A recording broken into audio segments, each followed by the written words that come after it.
York's only local show is back on its new home on York's only local station. Guess who's back? Back again. This is the Gary Sutton Show on WOYK. I'm back. Now, broadcasting live from WOYK's downtown York studios inside Wellspan Park, here's Gary Sutton. And it's 8:05 on a Thursday morning. I'm Gary Sutton. This is the Gary Sutton Show on WOYK, where it's about 7 degrees outside right now. And I was just reading a text from somebody, and you can text us, by the way, at 833-478-4729. We're just talking with Tom Almanza a moment ago about one nation under God. What do we mean by that? And we were talking about church attendance a little bit, and someone just wrote in, church attendance is probably down because they are politicizing their sermons. I think people are burnt out with politics, and then when they go to church and hear it too, churches are for worship, not politics. Keep church and state separate. So there's a very pointed thought this morning on our text. Thank you so much. Appreciate that this morning. And we're joined this morning by Congressman Lloyd Smucker, who's from the 11th Congressional District. And what a busy week it has been as he joins us here this morning to talk a little bit about some of the policies. President Trump has been very, very busy the last few days with executive orders. And Lloyd joins us this morning here on WOYK. Good morning, Congressman. How are you? Good morning, Gary. Doing well. Congratulations to you on your new gig. It's a new day for Gary, and it's a new day for America. Well, thank you very much. Appreciate you joining us this morning here. The president has been, I don't know if he ever sleeps. I mean, I'm looking at the executive orders. This guy is like right and left, sending stuff out regularly. I mean, we've seen them all, and it's tough to keep up with him. I told my wife last night, I said, this guy goes faster than I can comprehend. But I wanted to ask you a question, Lloyd, from the standpoint of being a congressman. You know, we have separation of powers in this country, and the executive branch is supposed to carry out the laws that Congress makes, say they're a legislative body, and then, of course, interpreted by the Supreme Court and the judicial system. Are you uncomfortable at all with the number of executive orders coming down right now compared to maybe some of those things that should be done legislatively? Or what's the happy medium there from your vantage point? Well, I think what you're seeing is a president who is intent on making good on the promises that he's made to the American people, a president who really is entering office with a mandate like we haven't seen in a long time. People want him to secure the border. They want us to secure the border. They want to unleash American energy, peace through strength. We want to be respected on the global stage. And I think, hardworking Americans want us to do the tax extensions as well. They want to keep more of their money. All of these policies are what the president has talked about, and they're in keeping with what we've been trying to accomplish as Republicans in Congress and what we've been fighting on during these disastrous 4 years of the Biden administration. So, certainly what you've seen is a lot of the reversals of the Biden policies that he had implemented through executive order. But there's going to be a lot of work to do with Congress. And I can tell you that Congress is on board with this agenda, with this president. And we're looking forward to working with him to continue to advance the policy. He's taken a lot of great first steps with what he can do. But you're exactly right. Congress will have a very, very important voice with him, partnering with him on advancing these policies going forward. Do any of these executive orders trample onto the ground that Congress ought to be taking care of, do you think? I mean, that's one of the things that I'm always looking at as a guy who taught history for 25 years. I've never been comfortable with Republicans or Democrats. Let's talk about the border, for instance. Okay. Congress had passed, this is just one area that I think is top priority for the American people and for the president and for Congress, because we had passed H.R. 2 in the House, actually several times, which added additional funding, gave additional made changes to the law that were very important to secure the border. But we'd also been arguing that the president does have, and Biden had, a lot of control over the policy since the Border Patrol and all of the policies related to the border are part of the executive branch. The president has a lot of leeway to be able to implement policies. Because of the enforcement aspect. We're at a period of time where Biden was saying that he can't do anything without Congress. We were saying you absolutely could. And in fact, he knew it because he had reversed a lot of policies, implemented a lot of policies on his first day in office.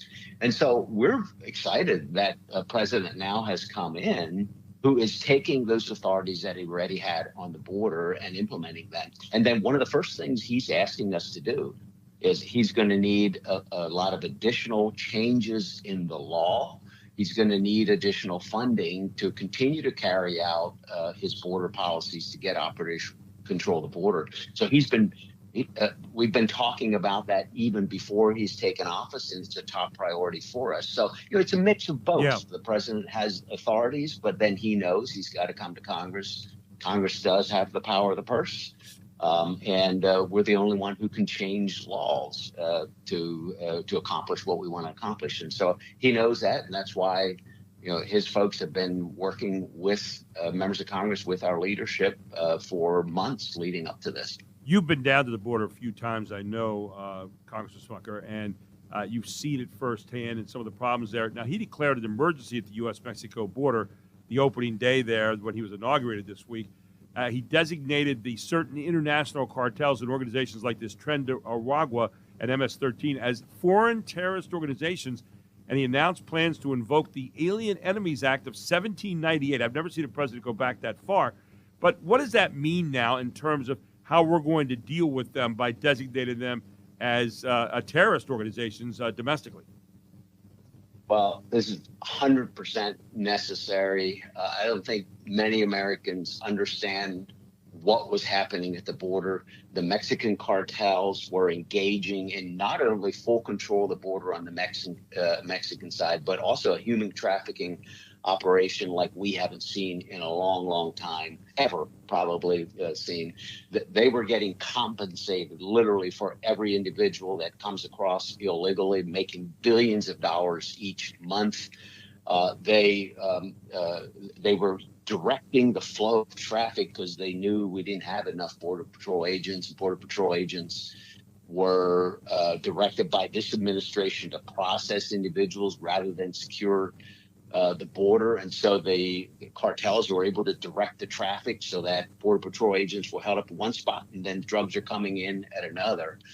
So this is clearly an organization that fits within the definition of a terrorist organization.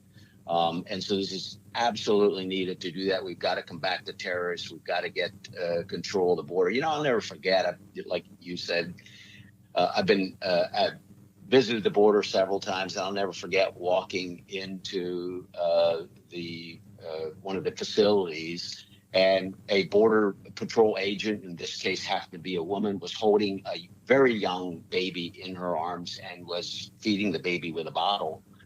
And we asked about that, and this was one of those children who had been used by someone else to gain entry by taking advantage of our laws, coming in with minors, and then had simply abandoned the baby. And so this was a case where the Border Patrol agents had to take care of this baby. There was no other choice, but they had no idea who the baby was. And that was happening again and again and again. There are multiple children who had been separated from their families, and in some cases had no idea who their families were. And this is what I'm talking about. This is human trafficking on a scale that we hadn't seen in a long, long time. It is interesting to see, the president put the Remain in Mexico policy back in, where people who are waiting to have asylum cases settled have to wait on the other side of the border instead of here, where so many have seemingly disappeared into the population. They said appointments that were already made now have been canceled. You've got the birthright citizenship executive order. That's probably one of the boldest moves, an attempt to end birthright citizenship for those born to undocumented immigrants in the country. That's been something that has generally been protected by the United States Constitution, according to most people, 14th Amendment. So he has a lot of these that are somewhat controversial. And yet it also is, I think, bringing out to people in the country, citizens, just how big this problem has become at the border. And now there is going to be some pain with this. Obviously, I don't think any of us look at people who want to come into this country and look at the anguished look on their faces and some of the travails they've had getting here and don't have some human compassion. And yet at the same time, where does it end? Because it is taxing the institutions of our United States, and it's hurting various societies who are not ready to take on all the extra burden of a lot of people coming in here illegally. Your thoughts on that, Congressman? Well, I mean, you've, I think, outlined the problem, and you've also heard the president speak about the need for legal immigrants. We need additional workers. He's talked about that. We benefit when people come to America legally, come in the right way. We've done this for centuries now. And, people want to come here to live the American dream, to provide for their families. And so we should continue to welcome people into the United States who are willing to come here legally and who want to be productive members of society. And I think the president agrees with that, as I think most Americans do. But it is simply untenable to continue to have a border that we have no control over. You talk about political asylum. We've long been willing to grant refuge for people who were in danger of being killed for political reasons. But that law has been utilized and taken advantage of to bring millions of people into the country. And that's not going to happen anymore under this president. And we need to go back and change this law to ensure that it is narrow. We're going to go ahead and do that. But in the meantime, the president is not going to continue to allow people to take advantage of that particular law to gain access. Final question, and again, we just a smidgen of what the president's done the first few days and where you're going with this in Congress. Lloyd, so as you look ahead now to the upcoming weeks of this session of Congress, what are the things you're going to be dealing with? I know a lot of people are talking about, will it be one bill or two bills to carry out some of the president's policy? What's your take on all that here at the moment? Well, yeah, I think there's been a lot of discussion on one bill or two bills. I think we've sort of tripped over ourselves on exactly how this is going to be done. I think it will get done. I don't know exactly how that will play out, but the point is there are specific mandates we've been given by the American people. We talked about the border. We've talked about other things, but particularly tax policy. There are provisions of the Tax Cuts and Jobs Act that was passed in 2017 that will be expiring the end of this month, or end of this year, I should say. If we don't extend those policies, it would result in a very large tax increase for middle-income Americans and for small businesses. And so that's a top priority for us, particularly that'll be coming out of the Ways and Means and the Budget Committee. We need to do the border. We need energy policy. We need the right tax policy to combat inflation, to get this economy working for the American people once again. And all of that is priority. And we're going to do that as quickly as possible. By the way, we should do it in a fiscally responsible way as well. We know we are faced with a massive debt and a growing debt that is going to impact Americans if we don't change that trajectory. And so some of the debate right now is ensuring that we get this extension of the tax policy. That's very, very important, but we do that in a fiscally responsible way as well. So a lot of talk going on, in fact, has been for months, and all of these are top priority, and I think you're going to see fast action on all of these. Well, we're seeing a lot of fast action so far, and we're going to be continuing to talk about that with you, Congressman. Thank you so much for joining us this morning. Always a pleasure to have you aboard, and continue good luck on all the things you have to do in Congress. Thank you so much. Thanks for having me. Congrats again on your new show. Thanks again. I appreciate it, Lloyd. And we'll look forward to talking to you again very soon. 8:18 here on the Gary Sutton Show on WOYK. When we come back, one of the stories that we'll cover, there's a Pennsylvania charter school, a cyber charter proposal that would replace teachers with AI-based lessons. We haven't talked about AI too much today, but every day there's something about AI. We'll get into it when we come back, all here on WOYK. Our website, 989WOYK.com. You can actually watch a podcast of our various pieces of the show on WOYK YouTube later in the day. And you can text our show, 833-478-4729. What does One Nation Under God mean to you?